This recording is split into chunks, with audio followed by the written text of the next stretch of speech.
Sedang sarapan.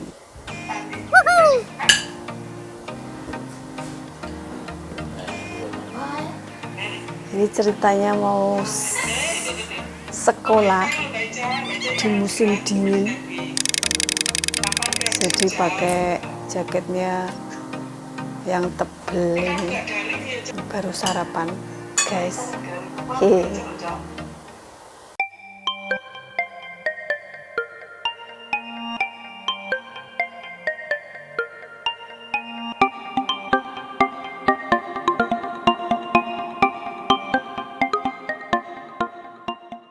It's raining. Ayo bu. It's raining. Oh, raining. Open the door.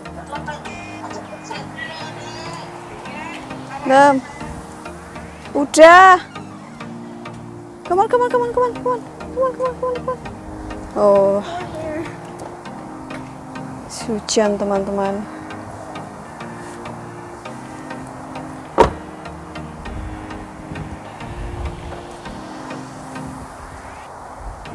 Ini mau berangkat, hujan. Ini cuma 5 derajat Fahrenheit itu berapa ya? 20 derajat Celcius. Saiki baru mulai musim dingin, keadaan di sini sekitar 25 derajat Celcius. 25 derajat Celcius.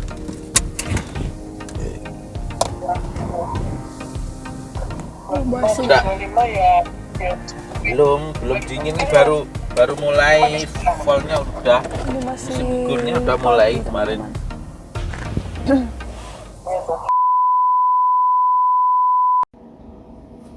Hai, selamat pagi. Ini ceritanya mau mengantar Dek Sepi sekolah. Jadi pagi-pagi nih bulannya masih kelihatan tuh teman-teman. Cantik sekali. Oke teman-teman, jumpa perdana di channel kami Rimo Adventure. Ini kami mencoba untuk mempersembahkan kegiatan kami selama di sini. Mungkin ada teman-teman yang ingin berkunjung ke sini atau mungkin tinggal di sini, berencana untuk tinggal di sini, jadi paling tidak ada gambaran untuk hidup di sini ya teman-teman. Ini antara rumah dan sekolah anak saya itu cuma sekitar 4 menit. Karena memang peraturan di sini kalau untuk sekolah itu di sini pakai zona ya. Jadi anak kita dibolehkan sekolah di sekolah yang benar-benar ada di zona tempat tinggal kita. Jadi nggak boleh misalnya kita di zona A terus anak kita mau disekolahkan di zona B, itu secara peraturan tuh nggak boleh. Karena untuk pemerataan. Nah ini udah mau sampai, itu udah kelihatan halaman sekolahnya, halaman belakang sekolah itu teman-teman. Ini ada speed limit menandakan 30 mile per hours, jadi kita harus pelan-pelan sekali jalannya. Karena istilahnya di daerah pedesaan itu memang harus 30 mile per hours. Dan ini kalau lampunya ketap-ketip seperti itu tandanya kita harus memelankan kendaraan kita lagi menjadi 20 mile per hours karena sudah dekat dengan sekolah. Nah ini teman-teman, kita antri, mobilnya antri satu persatu dan tidak boleh ada yang mendahului. Meskipun ada jalan yang longgar di sebelah kiri itu cukup untuk satu mobil, tapi kalau memang anak yang sekolah belum turun itu kita nggak boleh mendahului. Kecuali kalau anaknya udah turun di sini, misalnya dia turun di sini dan kita mau mendahului, boleh lewat kiri. Kalau anaknya masih pengen diantar sampai ke depan pintu sekolah, ya kita tetap harus antri di belakang mobil yang di depan kita ya. Biasanya kalau udah mepet jamnya itu terus anak saya terus keluar aja dari sini keluar aja terus lari sana, terus kita pulang. Itulah peraturannya.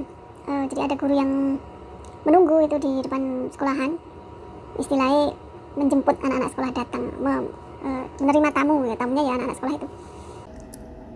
Dibukakan pintu, terus tuh kelihatan kan, dibukakan pintu, terus mereka bilang good morning, hai. Karena ini masa pandemi jadi mereka pakai face shield, jadi kita udah diperbolehkan untuk sekolah tatap muka ya, jadi ada 2 pilihan sebenarnya, boleh datang ke sekolah untuk tatap muka dan juga boleh untuk sekolah online, jadi tergantung anaknya mau gimana. Nah ini anak saya mau turun ini, dada ini gurunya, jadi ada sekitar 2 atau 3 teacher yang menunggu di depan.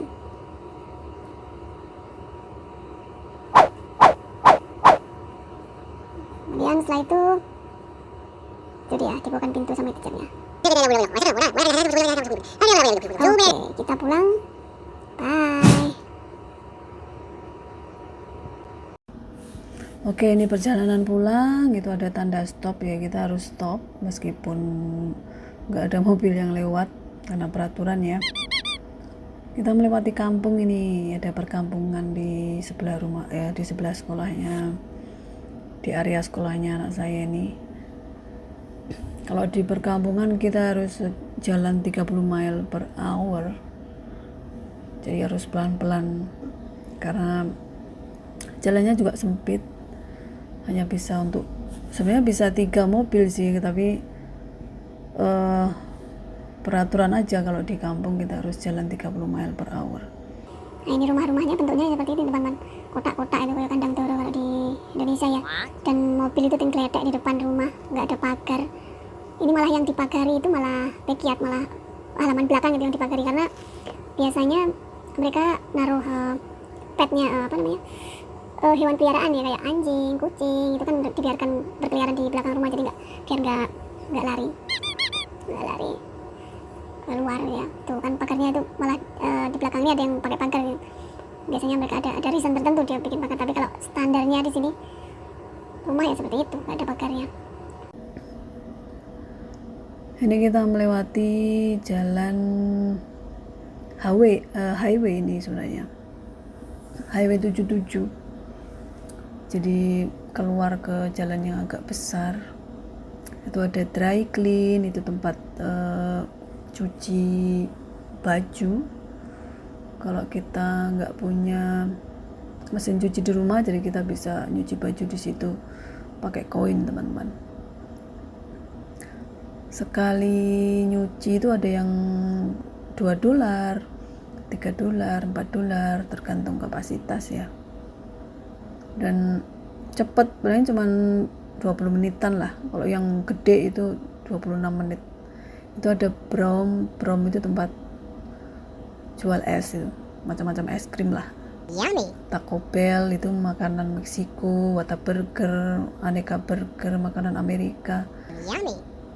Kemudian yang di depan itu ada HEB itu. HEB itu kayak sebenarnya kayak pasar ya, cuman dia itu dikemas di dalam satu ruangan gitu aja, dalam satu building, jadi apa aja ada di situ, mulai dari makanan sampai baju, sampai peralatan tulis, sampai peralatan olahraga, peralatan kemah, pokoknya semuanya ada. Dan harganya juga kompetitif, murah maksudnya. Jadi ya seperti pasar itulah, ngarani pasar lah. Bahasa Jawane pasar modern karena dikemas seperti self service itu. Ini udah mau sampai rumah. Ini ada perempatan yang ya perempatan di sini. Kalau highway ini lumayan besar ya jalannya, itu ada 3 lane untuk satu jalur. Yang jalur kiri itu untuk yang belok kiri, jalur kanan untuk yang belok kanan, yang tengah itu untuk yang lurus. Jadi sudah disediakan sendiri jalurnya. Jadi kalau misalnya mau belok itu nggak terus ujuk-ujuk mak keluar, nggak boleh. Jadi harus masuk ke jalur belok istilahnya. Kalau mau belok kiri ya jalur kiri, belok kanan ya jalur kanan. Ya mudah sebenarnya, dimudahkan lah. Karena areanya juga masih luas, jadi ya dibikin seperti itu. itu ada pom bensin itu teman-teman, harganya per galon 1,89 bensinnya. Oke, kita udah belok kiri, sebelah kanan itu Wells Fargo, itu bank, salah satu bank yang di sini namanya Wells Fargo. Ini lumayan favorit juga itu Wells Fargo. Ini udah masuk ke area rumah kita, apartemen kita. Di sini orang yang hidup di apartemen tuh orang yang kebanyakan istilahnya yang nggak pengen punya rumah sendiri, nggak pengen ribet lah istilahnya. Ini lumayan, alhamdulillah kita dapat apartemen yang di tengah kota, jadi kemana-mana itu deket. Itu ada hobi lobby itu tempat toko yang isinya segala macam tentang hobi kita, kayak menjahit, melukis, macam-macam lah tentang hobi. Kemudian office depot itu segala macam keperluan kantor, kayak kursi kantor, meja, mulai dari furniture sampai pernak-perniknya. Jadi pernak-pernik kayak stapler, folder, dan itulah macam-macam kebutuhan kantor. Oke teman-teman, ini udah sampai rumah. Setelah ini nanti saya tunjukkan saat jemput seperti apa. Oke, ini sekarang kita jemput. Waktunya jam 3.20. Jadi kalau anak-anak rilis dari sekolah, keluar dari sekolah itu jam 3.20. Itu ada di seberang sana ada bis sekolah. Bis sekolah itu di sini standar bentuknya ya seperti itu. Memang dibikin mereka pesen mobil yang seperti itu bentuknya dengan warna yang itu juga kuning, selalu kuning, hanya untuk bis sekolah. Jadi kita udah tahu kalau yang seperti itu pasti bis sekolah. Nah, untuk penjemputan kita dikasih kartu seperti ini ya, kayak name tag sama teachernya, dan 9 itu nomor absennya istilahnya ya. Setiap penjemput harus menyantumkan kartu itu di depan atau di jendela, pokoknya kita harus bawa kartu itu. Dan nanti kartu itu dipakai untuk memanggil nama anaknya. Jadi bukan nama asli anaknya yang dipanggil, tapi nama teacher dan nomor absennya. Kalau nggak bawa itu kita nggak boleh langsung bawa anaknya, langsung ini anak saya, nggak boleh. Jadi kita harus laporan ke office, kemudian menunjukkan ID, kemudian kalau ID-nya cocok dengan yang tercantum di data office, baru boleh anak kita dibawa.